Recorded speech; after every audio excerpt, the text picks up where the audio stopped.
Alright, good morning, Dr. Elaine. The following problem is number 21 on page 412 on chapter 10, is dealing with collisions.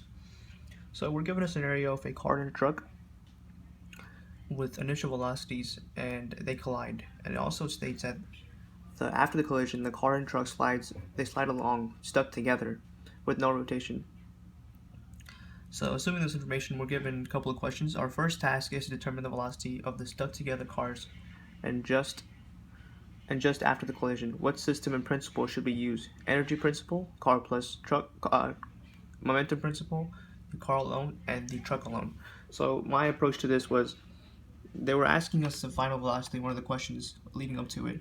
So the car is stuck together, so we know it's an inelastic collision.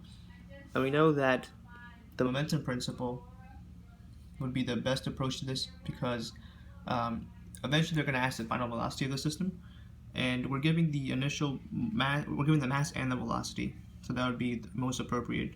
Even though delta t is not, even the time isn't given, that's no concern for this one. And the system, it should be car plus the truck, because after the collision they act as one system, so there's no point taking in just one system. Yeah, it's better to calculate for both systems.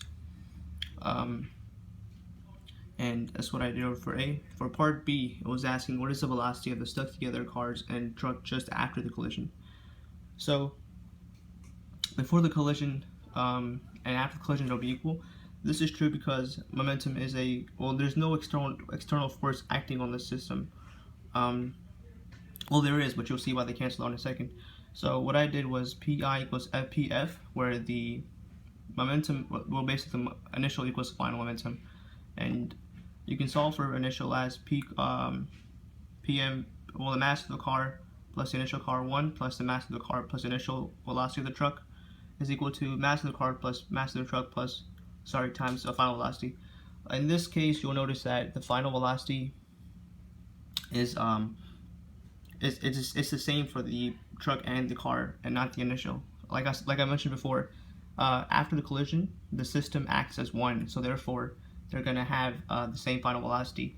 This will not be true for the initial velocity because they're given, so that's that's pretty straightforward. But you could, if they both have the same velocity, but then they wouldn't collide. If they did, they would just go in the same direction. So that's why it's not branched off like final velocity. And you get the answer of right here. So this is what I was talking about when they canceled out. So part C, they were asking, in your analysis for part B, why can you neglect the effects of forces of the road and the truck? So we know that from the diagram that gravity is going to act on it, force of friction will act on it, and then the force which is moving towards. I said, you can tell the gravity and the normal force will cancel out, so that neglects it. And the force of friction, the only assumption that I made here was that the time interval of the collision was so small that it wouldn't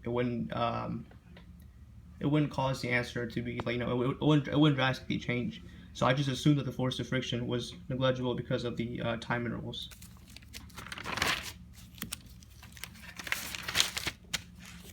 All right. For part D, excuse me, I was saying, what is the increase in internal energy of the car in the system, thermal energy, and deformation? So the initial for the car, the initial kinetic energy of the car system was the truck plus the car. So first I found the magnitude for both, and I got this. The same thing for the final.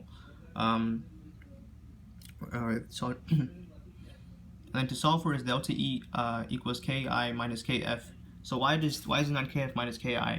The total change in the kinetic energy of the system is converted into the internal energy of the system. So the delta E is equal, so it increases. That's why it's Ki minus Kf, and we get the answer of 2.73 times 10 to the 6 joules. Lastly, I think that's where it talks about the collision. The collision is inelastic. Well, it says why if the collision is elastic or inelastic.